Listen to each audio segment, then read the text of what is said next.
Again, welcome.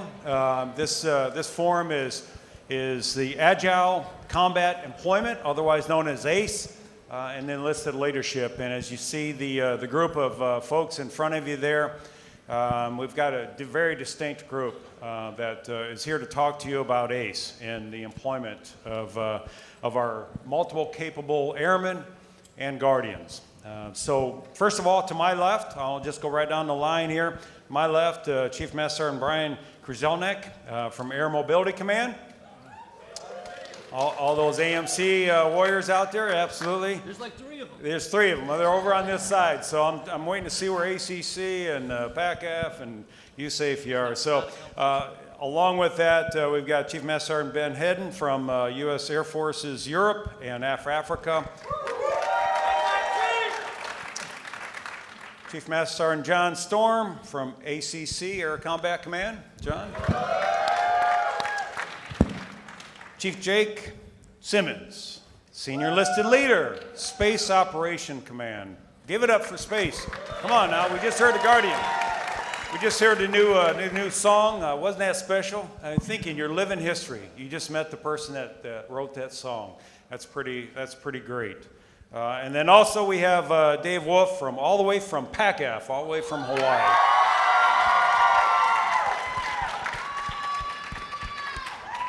And again, most importantly, we have you, our audience.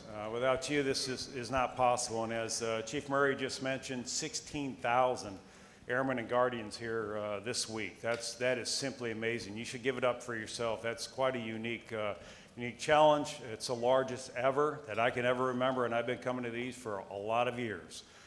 So give it up to yourself as well.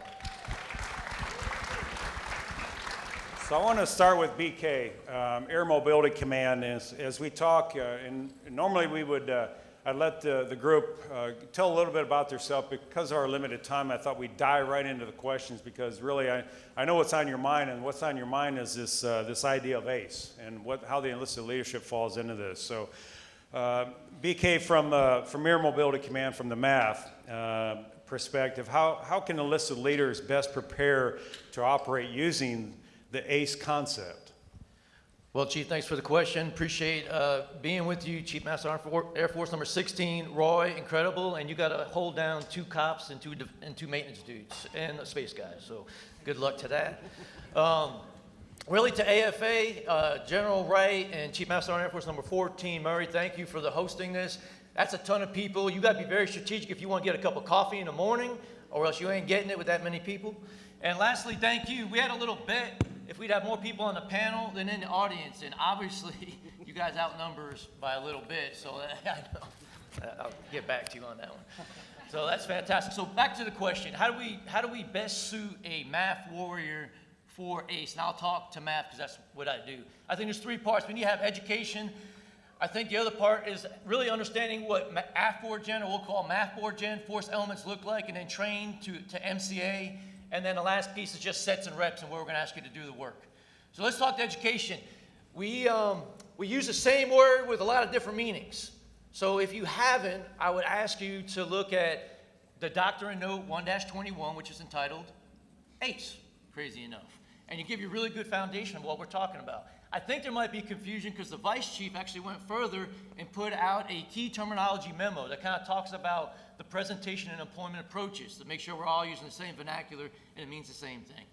If you really talk about ACE, really basic, it's a proactive and reactive scheme of maneuver that increases survivability while generating combat power. Just that easy. And since it's a scheme of maneuver, that's why the AMC dude's here. I'm not pretty and witty as Ben Hedden here, but we run the scheme of maneuver. AMC in MAF is the only or the meaningful maneuver force for the Department of Defense. I say that because it's more than just Air Force's ACE. It's Army's multi-domain task force, part of multi-domain operations. It's Navy's distributed maritime operations. It's the Marines, expeditionary advanced base operations. It's all of that. So joint integration is incredibly important because we do have 110,000 total force members and 1,100 aircraft, but that is not enough to go into silos of excellence for agile combat concepts. We got to come together. And I would say allies and partners, but I'm sure Chief Wolfe will talk about the allies and partners piece, but the joint integration is critical. From a math perspective, we need to have our airmen understand that. So much that my boss, General Minahan, came up with a team he's put together called the Fight Club. And this one we talk about. With this Fight Club, it is a cross-sectional team of experts that are trying to look at what is the winning scheme of maneuver in the Pacific against the PRC or against China. The joint winning scheme of maneuver. And that has enlisted people and that has officers on it that are working through that. And as we kind of figure that out, we went to Indo-PACOM twice. Well, we're about to go twice to have that conversation.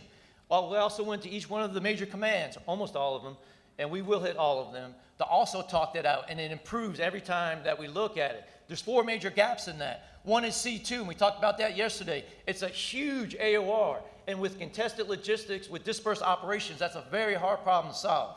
Another is navigation for the same reasons. Another one will be contested maneuver. Think about running an obstacle course while people are shooting at you.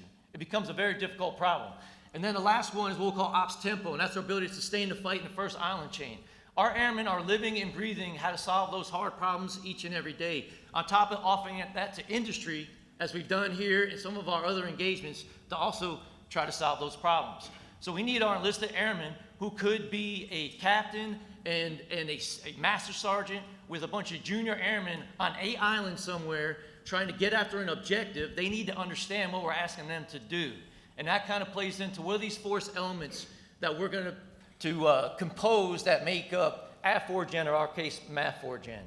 And what kind of supplements that is a multi-capable airman. I don't know if I like the term because it freaks everybody out. If you have deployed in the last 30 years and you were asked to do something that was outside of your sole specialty, you were a multi-capable airman. We just didn't call you that, right? So that's the baseline of it. You're going to go out to a steer location. There's going to be gaps in what we're trying to get done, and you need to stand in that gap, whatever that job happens to be. The Air Force's Expeditionary Center, which just happens to fall underneath AMC, teaches a level 1 MCA training, so everybody has the same baseline. And there's different levels depending what you're asked to do per your mission set. We have contingency response folks in AMC. Now, this is aerial porters, this is defenders, this is ATC. This is a conglomerate of specialties that all can do each other's job just as well as one another. That's probably the highest level. Those are the folks that go in to an air base, assess it, open it, establish C2, and then hand it off to somebody to operate on. Not everybody's going to be asked to do that, but you all do need a baseline of what MCA is, and we need our enlisted airmen to understand that.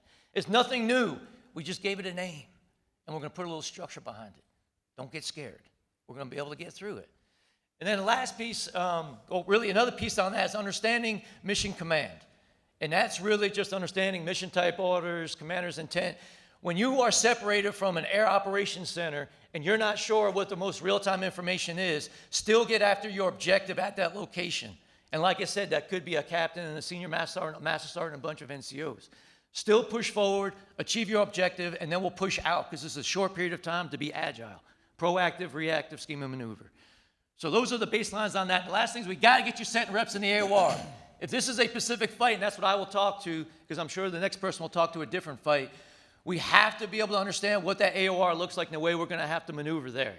So Air Mobility Command does things called the Mobility Guardian Exercise every 2 years. It is a gigantic, robust, joint exercise where we work through these warfighting concepts. And we're going to do this year's in the Pacific the closest to the first island chains we can without being provoking.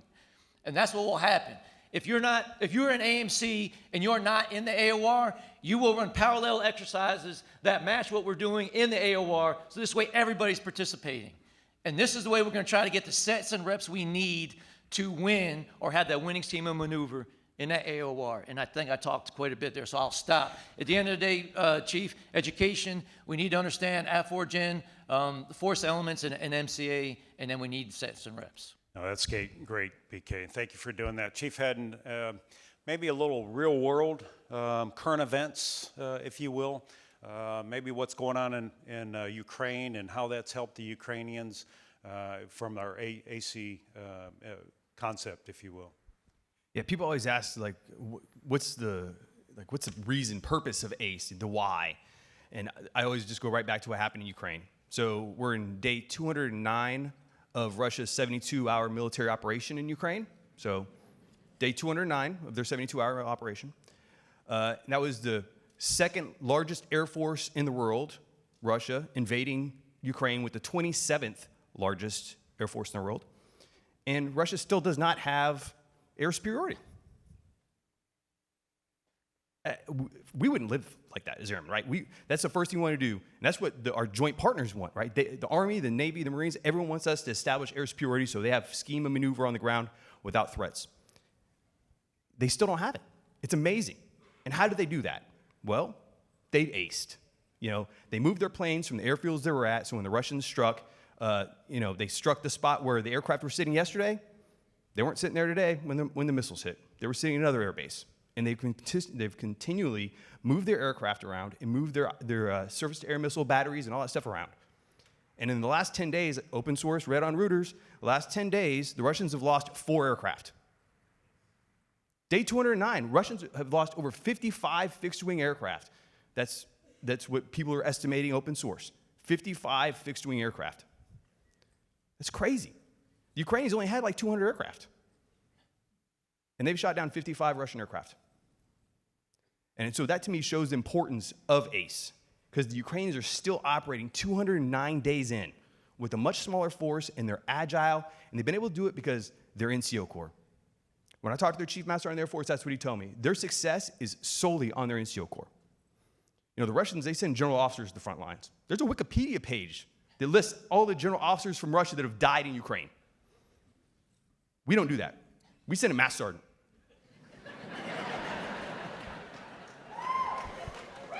But if there's a logistics issue or there's problems, that's what Russia does. They send general officers to the front line because they do not have an enlisted corps that they can empower like we do. And the Ukrainians learned that. After the annexation of Crimea, they were like, hey, we need to change our structure. And so they worked hard for 8 years to change their military structure and then empower their NCOs. They understand commander's intent, and you see them all the time. Just give us the weapons. Give us the weapons, give us a little bit of training, and we'll take the fight to the enemy. And they've proven that. And they've done a phenomenal job, and I think that right there to me is the best example of what ACE can bring for us. So if we're in any kind of conflict with an adversary, we have to be able to, it's the ATSO. Back in the day, a lot of us old school folks, right, remember that ability to survive and operate, right? And we're always worried about the chemical weapons. Now it's our ability to move our stuff before our adversaries can target us. We have to know what their targeting cycle is, and we have to operate faster than they can target us. If that means we move everything every 12 hours or 12 minutes, whatever, we have to understand how fast the enemy can target us, and then we have to be faster than them. And we have to be able to move our stuff, go take the fight to the enemy, and then recover, reconstitute, and launch again. And when we do this, it's going to be a lot of times small teams. And when we talk about sending 20 people out to a forward operating location, and the highest ranking person on that team probably going to be a Master Sergeant. Because really, we always say it, the backbone of the Air Force is the Enlisted Corps, or the NCO Corps. That's true. That's our asymmetric advantage over our adversaries. And there's plenty of articles out there that talk about, Russia doesn't have an NCO Corps. China wants one, and they're trying to figure out how to emulate what we do. That's hard. I mean, it's taken us a long time to get to where we're at, and people just can't decide they want to have a good enlisted corps and then, 2 years later have it. We all know that. It's taken us decades, 75 years, and even then we were doing it before that, when we were the Army Air Corps. So that's all. That's great. Thank you, Ben. So Chief Storm, from an ACC's perspective, and Ben kind of touched on this pretty eloquently on Master Sergeant and what the leadership is. From an enlisted perspective, where do you see the leadership opportunities in ACE? Yeah, thanks, Chief. So I think that ACE is going to provide our enlisted force just incredible, unlimited leadership opportunities. Oftentimes we'll have a young CGO or a senior NCO out there leading the team, as Chief Hedden mentioned. And we got to be realistic in this. We might be operating in an environment with degraded communication, inaccurate or incomplete information, oftentimes without the specialists or subject matter experts that we're accustomed to having at our traditional fixed bases. And then on top of that, we may have degraded command and control. So we're going to thrust this kind of less than ideal situation on our junior leaders and ask them to go ahead and execute in accordance with the commander's intent, based on the best decisions that they can make with the information they have available at the time. So it's going to be tough, but I think if you are an aspiring leader, this is like the golden ticket from Willy Wonka for leadership. It really is a perfect opportunity to express your leadership abilities. So I'm excited about what's happening, and as in Air Combat Command, as we've kind of gone through some exercises and operations, our enlisted leaders are stepping up to the plate multiple times over and over and over again. It's really impressive to watch, Chief. Thanks. Yeah, that's awesome. Chief Simmons, from, we often talk about the importance of space. When we talk about the operation, how do we, currently in your position, how do you see, the perspective of ACE in space operations? How do we employ the ACE fundamentals? So thank you, Chief. So first and foremost, appreciate everybody being here and taking an interest in how we get after combat employment. You continue to hear that space is congested, contested, competitive. I'll add that it's complex. It is extremely complex in space. If you give me a couple of minutes, I'd like to sort of level set us all on what the new conditions are in space. First condition is space is ubiquitous. It is persistently present. It is involved in every mission, it is involved in every capability, and it must be intertwined as such. Condition 2 is space is no longer peaceful, permissive, or predictable. That is a new condition we find ourselves in. Condition 3, space is a ballistic battlefield. And what I mean by that is things move in space at 17,000 plus miles per hour. And with over 50,000 objects in space, or nearly 50,000 objects in space, each of those have the potential of colliding at an instant and creating a cascade of long-lived shrapnel. That is a battlefield that just doesn't stop. It doesn't rest. Space is a technical and a tactical terrain. We have to get after a new set of threats, and we have to understand what the new thresholds are. Condition number 5 is that space is not one in its own vacuum. Our guardians and our airmen have to operate outside of our own vacuums. We have to be integrated. We have to be interoperable. Condition 6 is that space is moved from being a national interest to a national imperative. We cannot fight tomorrow, or let alone today's wars, without space fully baked in to the campaign plans and to what the Air Force is doing with ACE. Now, to get to your question, each of the services have concepts for how we get after conflict in dynamic environments. The Army has multi-domain ops, the Navy has distributed maritime ops, stand-in forces for the Marines, and then the Air Force, ACE, right? Well, space is dimensionally different. We have to take a look at space from the perspective of our own dynamics. And where the Air Force might look at posture and command and control, movement and maneuver, security and posture, right? Those are those elements of ACE. Space Force has to take a look at things through our own set of dynamics. And I would offer that some of those dynamics might be security. Security of our critical ground links, our ground stations, our networks, our nodes. Mitigation of non-kinetic and kinetic attacks.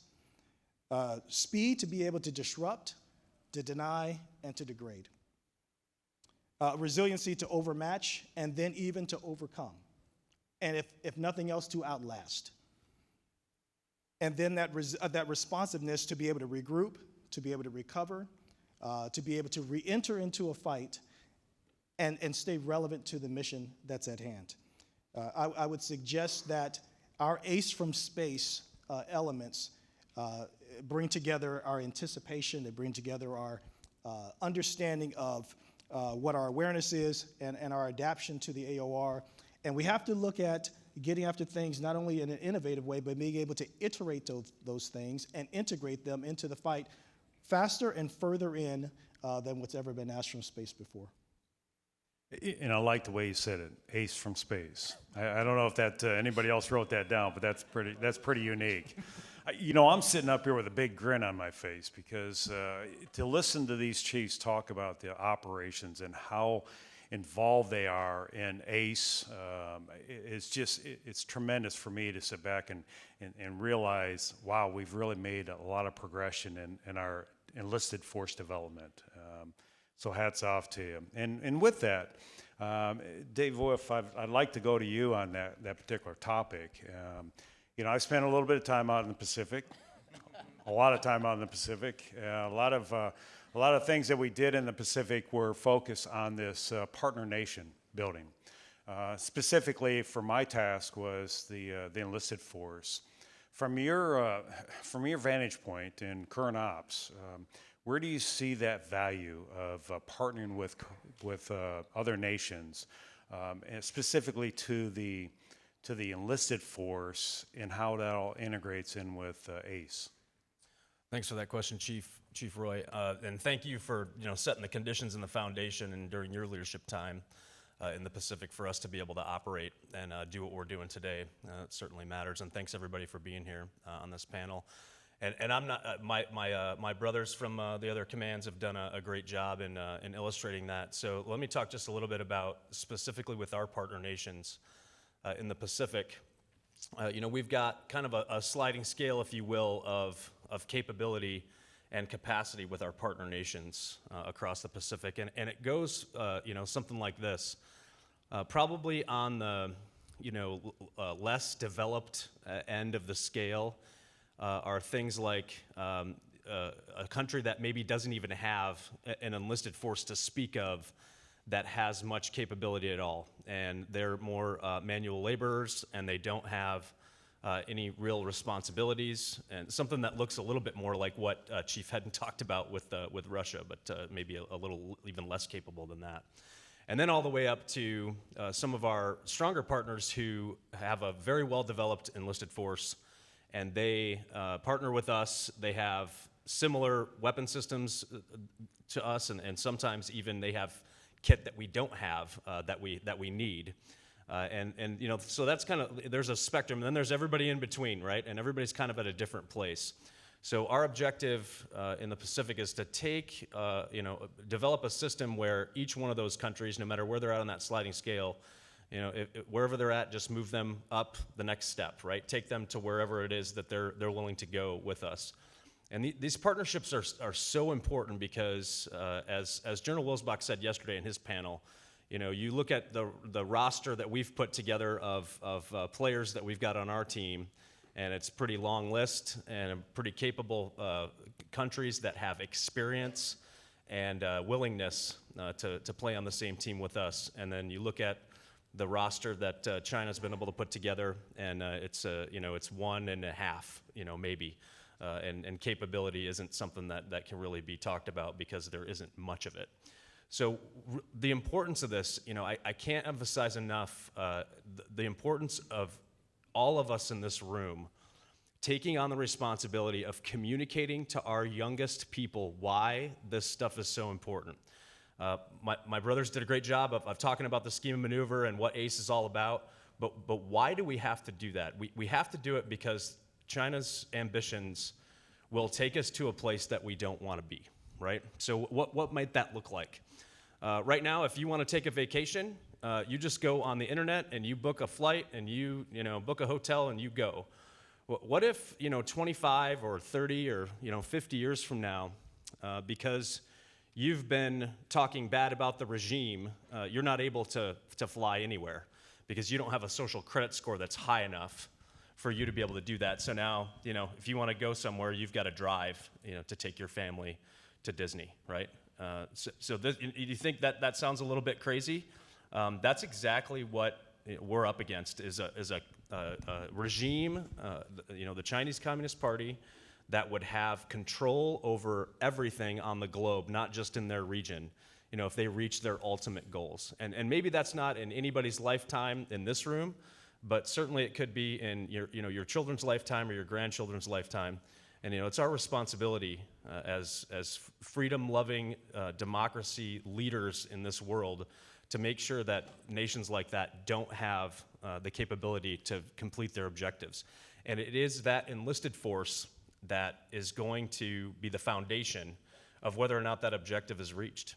Every morning when the party wakes up in China, they should be looking out across the landscape and seeing us operating everywhere, and then just going back to the drawing board, right? Because we've done something else that's complicating their calculus, and that's pushed them back on their timeline with their ambitions. And it's going to be each and every one of you that's in this room that's going to figure out how to change that value of X in their equation that makes them think twice about advancing their goals.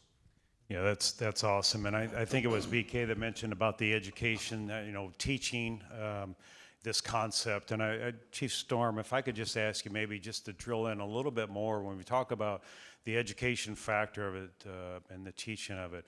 How do you see that Master Sergeant out there to be able to employ their leadership skills in the ACE concept? How would you advise that first senior NCO out there? Yeah, thanks, Chief. So I think our senior NCOs, our NCOs, our enlisted force, period, I don't think we have to teach them how to lead. Our airmen do remarkable things every day. They make the incredibly complex seem ordinary every day. If you were lucky enough to sit in the 12 Outstanding Airmen of the Year banquet last night and you heard the accomplishments of some of those airmen, they were all leading and doing it really, really well. So if you're one of those 12 OAY, congrats. What awesome accomplishments.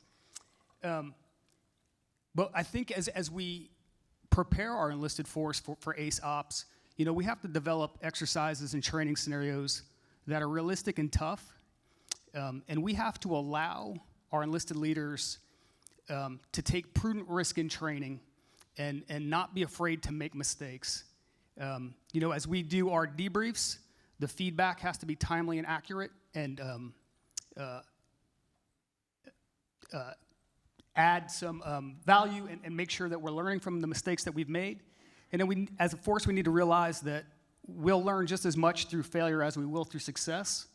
And ultimately, that's what's going to prepare us for when it matters most when we're trying to do this in combat.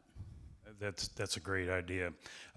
Chief Simmons, if I could ask you, you mentioned a little bit about jointness and how the Army does this concept, how the Air Force is doing, how the other services do it. If you can drill down on that just a little bit more, how do you see a Guardian or an airman being able to express their leadership in those joint environments? Because it's not just about our education, it's about also educating our other service leaders as well. I appreciate that. Certainly, it's all about how we utilize and empower our Guardians and our airmen. As Chief BK was saying, many of our airmen have already experienced what it's like to be a multi-capable airman. From the get-go, every single Guardian is cross-functional, and every Guardian is deliberately designed to be cross-utilized. We have to look at our Guardians and our assigned airmen, and we have to give them the opportunities to be the experts, right? We know that they are the experts, so we have to actually give them the opportunity to be the expert. I call what our space and our cyber and our intel Guardians that are cross-functional, I call them our sci-fighters, right? These Guardians get after it in a couple of different ways, if you'll permit me. One is, giving them the opportunity to show what they know in the situational awareness and being able to anticipate what's coming. They see things at ground truth that we don't always see. And if we think that everything is aggregated up to the senior leaders without talking to the person at the edge, then we're missing a large portion of what the true fight is all about. We need to leverage the interdependencies, leverage the interdependencies. That's in garrison, that's in theater, that's in coalition, that's in industry, that's within the joint fight, right? Those interdependencies matter as a Guardian, because we know, as I said before, that we should not be operating within our own vacuum. We have to have persistent power projection. Space relies on the base. We are employed largely in place, and if we're deployed out, we are supported typically by a garrison. That base power projection is our lifeblood. It is our runway. It is the oxygen that we need in order to operate. And then the last piece that I would say is that we have to empower at the edges with the authorities to be able to execute at speed. That means we have to be able to trust those leaders at the very front end, the very front edge of the space fight. I think that is how each of our guardians have to approach any contest moving into the future. That's great. Chief Hedden, if I could maybe just ask you, I think it was Chief Wolfe that mentioned about his theater of operation, how they're setting those conditions from a USAF, Africa environment. How are you all setting those conditions to utilize the ACE concepts? Well, I think part of it goes back to the partners. I think right now we're doing a lot of scheme maneuver, doing a lot of the ACE, but I think we're looking more in the future. Like, when we go to in conflict, we're not going to go by ourselves. We're going to go with our partners and allies. And you look at NATO, 30 members right now, about to be 32. My boss said, over 600 F-35s will be in NATO. That's amazing. You think about that. And interoperability we're going to have from that. And over 4,500 F-16s ever made. There's a bunch of those out there in Europe too. And so I start looking, when we start talking about like the cross-servicing. So like, if you have an F-35, you should be able to drop into an Italian F-35 base and without any U.S. airmen there and get your jet turned and take right back off. I think that's where we want to go in the future. And like this ability to, instead of us having to move our airmen forward to service our aircraft or turn our aircraft, hey, you have F-16s and you guys have been working on them for 20 years, we have F-16s, why does it have to be a U.S. airman that hot pits an F-16? It doesn't need to be. We should be able to do that and then take right back off. I think that's where we're trying to go. And, as we set the theater, we're looking at pre-positioning a lot of WRM at certain locations, so that way, you think about the build-up for conflict and how long it takes. Lucky for us, we have our squadrons that are assigned in Europe. We belong to UCOM, so we're able to move already in our theater and go to a lot of these installations that might be a place that we, in conflict, we would go.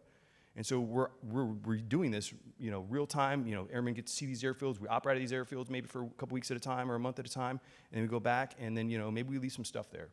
So that way, when something happens, we're ready to drop right in, and we've done this before. And it'll be very smooth, and we won't have to rely on a bunch of strategic airlift to move WRM and stuff over. We're ready if the bell rings. That's great. Unfortunately, we're getting close to that time. I wish we had another 3 hours because I've got a lot of questions for the chiefs up here. But unfortunately, we're getting at that point in time. But let me just say, let me kind of wrap it up this way. When we talk about multiple capable airmen and guardians, the idea and what the example that these gentlemen up here express and the leadership that the knowledge that they have in this concept and the leadership that they provide to the force is an example.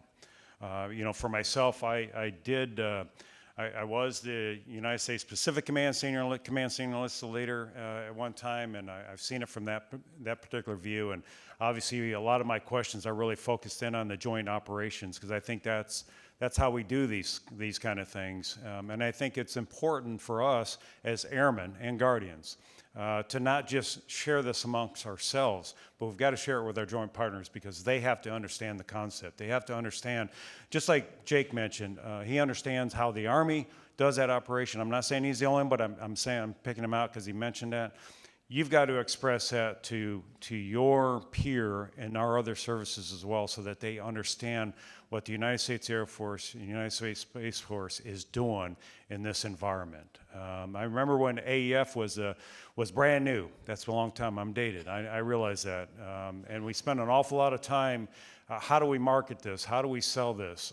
And I say that kind of ribbingly because you don't think of a concept having to market it or sell it, but it's just we don't operate as sole entities. We operate as a joint team. So the leadership team that you have up here knows it, understands it, and is able to express that. I turn to you and ask you to do the exact same thing with your peers. So if you would, let's please give them a hand of appreciation for each of you. Chiefs, thank you.